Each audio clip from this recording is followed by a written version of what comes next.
의견을 내라고 해서 말했더니 이건 이래서 안 되고 저건 저래서 안 되고 이런 피드백을 했거나 받았던 경험 한 번쯤은 있으시죠? 회의는 발언할 수 있는 환경을 만드는 것이 무엇보다 중요한데요. 안녕하세요. 위드앤 퍼실리테이션의 배나리입니다. 회의 시간에 팀원들이 발언을 꺼리는 이유는 어떤 것들이 있을까요? 어차피 반영이 안 될 것 같아서 내가 의견을 말하면 그럼 그거 김대리가 하면 되겠다. 내 업무가 될까봐. 상사나 동료 의견에 문제가 있어 보이지만 반대하기가 어려워서 이 얘기하면 괜히 긁어부스럼 만드는 것 같아서 이러한 여러 가지 이유로 침묵하는 태도를 보이는 경우가 많죠. 회의 시간에 우리 직원들이 왜 말을 안 할까?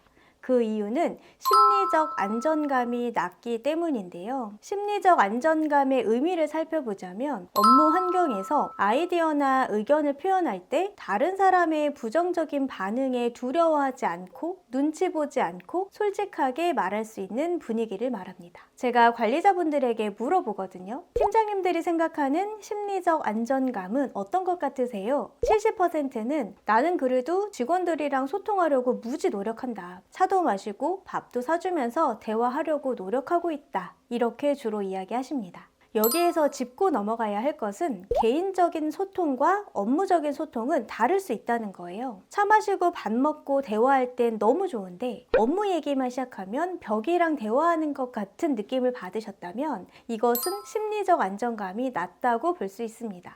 어떻게 하면 직원들이 편안하게 발언할 수 있는 심리적 안정감을 높일 수 있을까요? 그 세 가지 방법을 지금부터 알려드릴게요. 첫 번째는 다른 관점을 환영해라. 수능편향이라는 말이 있는데요. 다른 사람과 맞춰서 행동하고 싶은 것으로 다른 사람의 의견에 동의해야 한다는 압박을 느끼는 거예요. 보통은 상급자의 의견에 동의해야 하는 압박을 팀원들이 느끼게 되죠. 그렇기 때문에 적극적으로 다른 관점을 요청하는 시도가 필요하거든요. 내가 놓치고 있는 것은 무엇일까? 계속 생각해 보는 거죠. 팀원들이 여러 관점에서 생각하고 말할 수 있도록 도와주는 것이 필요한데요. 우리가 놓치고 있는 것은 없을까요? 다른 의견을 가진 사람이 있다면 편하게 이야기해 주세요. 이것을 실행하는 데 있어서 우려되는 것, 문제가 될 만한 것들은 또 어떤 것들이 있을까요? 이러한 질문을 활용해서 다른 관점, 문제 제기를 편하게 할 수 있게 도와주는 것이 필요합니다. 그리고 더 중요한 것이 있는데요. 다른 관점의 의견을 제시해준 사람에게 부정적인 반응을 바로 보이지 않는 거예요. 그 부분은 제가 놓치고 있었는데 중요한 지적을 해줘서 고마워요. 지금 이야기한 부분도 같이 논의해보도록 합시다. 반대 의견을 말하는 것이 쉽지는 않았을 텐데 솔직하게 말해줘서 고마워요. 라고 이야기해 주셔야 여러 관점이 건강하게 논의되는데 도움이 될 수 있습니다. 회의를 하는 과정에서 나의 아이디어를 밀어붙이기보다는 팀원의 아이디어를 받아들일 준비가 되어 있어야 한다는 점도 꼭 기억해 주세요.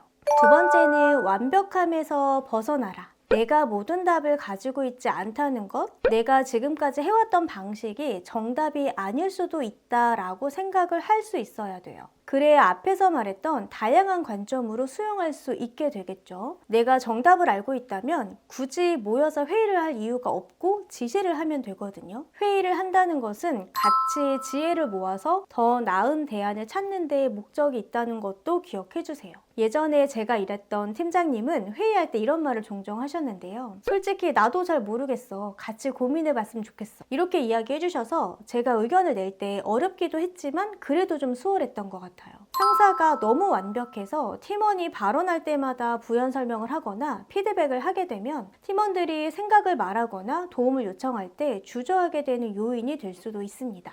세 번째는 네, 그리고를 사용해라. 다른 사람의 아이디어를 바탕으로 의견을 제시해주는 방법인데요. 누군가 새로운 아이디어를 제시하면 습관적으로 이렇게 말해요. 그 의견 좋아요. 그런데 아니 그거는 그렇게까지는 안 해도 될 것 같고 라고 말하면서 내 생각을 말하게 되죠. 또 이런 이야기도 많이 하는데요. 그거 이미 해봤는데 우리 잘 안 됐어. 우리 예산 없어서 그거 안 돼. 이렇게 되면 팀원들이 침묵하는 상황이 지속될 수도 있거든요. 그래서 중요한 것은 의견을 낸 것 자체를 먼저 인정해주고 존중해주는 것이 필요한데요. 아무도 말하지 않는데 참여하라고 하는 팀원이 있다면 고맙지 않나요? 의견 내주셔서 감사합니다 라고 먼저 말해주세요. 그리고 그 아이디어의 장점과 같이 논의해야 될 부분도 생각해 볼 수 있게 해주시면 좋습니다. 지금 말한 그 아이디어의 좋은 점은 이런 것들이 있고, 그리고 이 부분에 대해서도 고려해야 될 필요가 있을 것 같습니다. 그 부분에 대한 보완점을 찾아서 같이 진행해 보면 좋을 것 같아요. 그리고 라는 단어는 A에 더해서 B라는 의미이잖아요. 그래서 상대적으로 긍정적인 피드백으로 받아들이기가 더 쉽습니다. 또 내가 상사라면 내가 원하는 의견도 있을 텐데요. 그때도 네 그리고를 활용해 보시면 좋아요. 의견 잘 들었습니다. 그리고 여러분들의 의견을 듣다 보니까 저도 추가적인 아이디어가 하나 떠올랐는데요 라고 하시는 거예요. 그렇게 되면 팀원들의 의견이 존중되고 그것을 바탕으로 아이디어 발전에 도움이 됐다라는 긍정적인 인상을 줄 수 있습니다. 물론 나의 생각은 회의장에 들어오기 전부터 있었을 수도 있죠. 내 생각을 먼저 말하는 순간 직원들이 다양한 의견을 내기 어려울 수 있다는 점도 생각해 볼 필요가 있습니다.